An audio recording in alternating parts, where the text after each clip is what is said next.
I've included everything. The calories in the foods, measurement units, made it easier than last time. Over 120 other recipes. 250 pages are available in the RJF cookbook. Losing weight, building muscle is as easy as eating enough protein and hitting your calorie goal. And why make it any harder by eating terrible, boring food? With this thing in your pocket or on your tablet or computer, you'll be eating good, losing weight, and having fun with your diet all at the same time.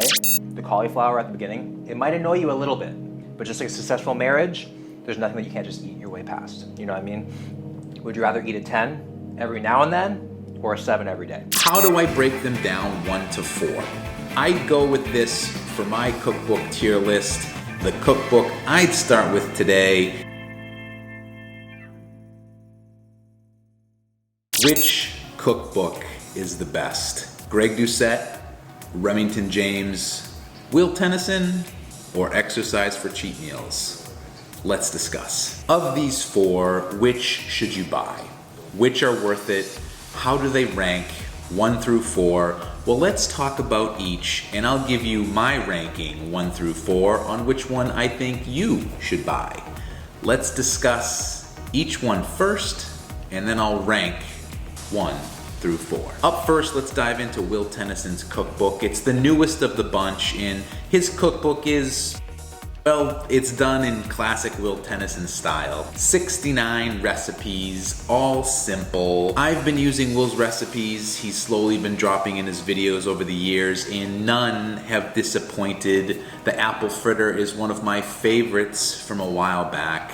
His price point at $49.99 is the least amount you'll pay in an investment for the 4 of these cookbooks. It's also the least amount of recipes in the bunch though, so you have to consider that. The recipes vary from easy to slightly more challenging, and they have all that Will Tenny flair to them that makes you feel like you're cooking with Will as you read through the instructions. Fantastic value in terms of not only price, but entertainment. It's a solid piece of work that, quite frankly, doesn't disappoint, that's for sure. Then we have Exercise4CheatMeals, who has also relatively recently entered the fray of the cookbook world.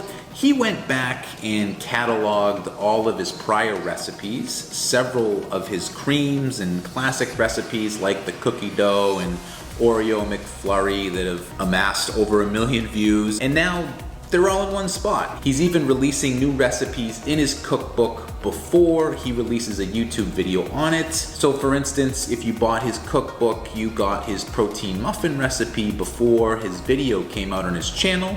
Fantastic recipe, by the way. If you haven't seen my review, you should go check it out. You buy this particular cookbook once for $109.99, and you get all of his future recipes in an update for free.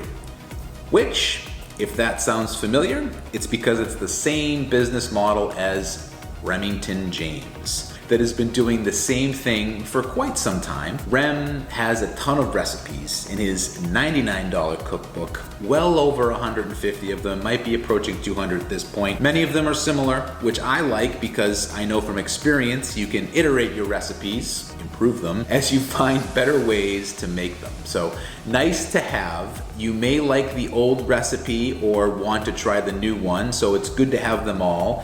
Definitely no shortage of options like the classic General Tso's chicken or the simple pizza or any of his other seemingly 100 pizzas that he's done over the years. Almost always are hits. Speaking of them, did you know that if someone breaks into the middle of a YouTube video and asks you to hit the like button, you're like 100 times more likely to do it? So I'm gonna go one step further and ask you to smash the like button.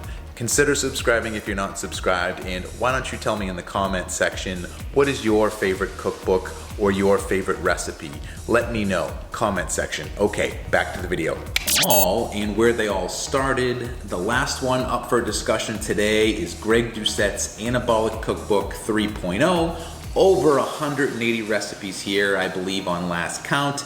This one does not get updated and does require an investment of $149 for the latest 3.0 version. The recipes in this book are probably the simplest to make, and his strawberry cheesecake is one I definitely want to try soon. Perhaps we'll do a video on that. The risotto has me interested, however, seems like one of those that's more involved, like his Swedish meatball recipe I did a while back. However, most are simple, and almost all that I've tried have been winners. So this is the highest investment of books at $149. Keep in mind, there would likely be no other cookbooks, at least not on the scale we see them today, certainly likely not these four that we're talking about, without Greg deciding to make his first cookbook, and there is value in being first. And of course, it's Greg, well on his way to 2 million subs, so he must know something, right? You'll notice when I talk about price on all these cookbooks, I call it an investment. And that's what all of these books are, an investment in your health. It doesn't matter if it's a PDF or if it's a hard copy. At the end of the day, you're buying intellectual property or information on being or becoming more healthy. Format doesn't matter. I hate when I see people commenting that it's a PDF. Doesn't matter if it's a PDF. If you ask me, they could all be charging even more than they already are. So essentially, you're buying these cookbooks for two reasons. One, you want to support a creator who's providing you with free content, plus an ad or two. Or two, you want a convenient way to access the recipes in the palm of your hand. You do need to actually buy Greg and Will's book to actually have the recipes, most of them. So there's that aspect as well, which probably makes them more valuable in a sense. How do I break them down 1 to 4? I go with this for my cookbook tier list. At number 4, we have, sorry Nick, Exercise for Cheat Meals. Now, that doesn't mean his cookbook is terrible. It's actually awesome. Great recipes, great value, and the only reason I put it here is because you already have access to the recipes and the price point is on the higher side. However, you do get recipes in advance and there's some value there if you want to have the latest and greatest Exercise for Cheat Meals recipes. However, I'd pay $110 for his mac and cheese recipe, I think. So again, no disrespect to Nick, you just have to look at the competition here, I think. And that brings me to number 3, Remington James. The RJF cookbook is amazing, and again, I love that model where you get all future recipes for free and an update you only pay once. So more recipes and a slightly lower price point gives Rem the number 3 spot. And at number 2, this was a hard choice. Both of these remaining 2 have value in different ways, and it's almost a toss-up. However, in this spot, I have to go with Greg Doucette's Anabolic Cookbook 3.0 at number 2. Now, if I did this when Cookbook 2.0 came out, it would have likely been number 1. However, a few things disappointed me about Greg's 3.0 cookbook. First was I already owned most of the recipes in Cookbook 2.0, and there wasn't many new recipes he added. There was even a couple duplicates from other books he released that perhaps may have been refined, but mostly they were the same. So as big of a jump as it was from Cookbook 1 to Cookbook 2.0, this one falls flat in the new recipe department and sort of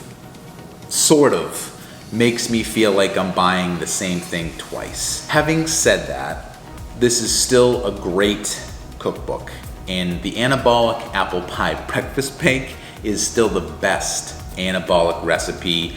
Don't at me in the comment section. Actually, please do. It helps boost the algorithm.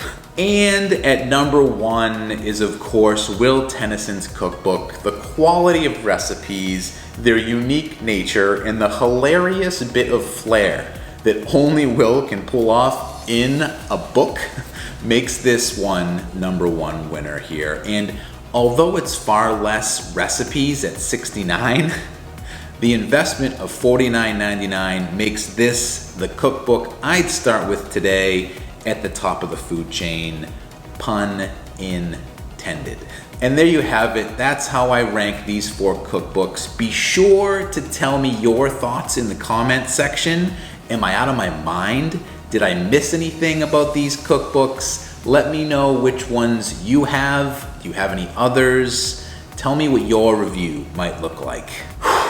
But it's getting to be about that time. I gotta get up out of here, so I'll see you in the next one. Bye.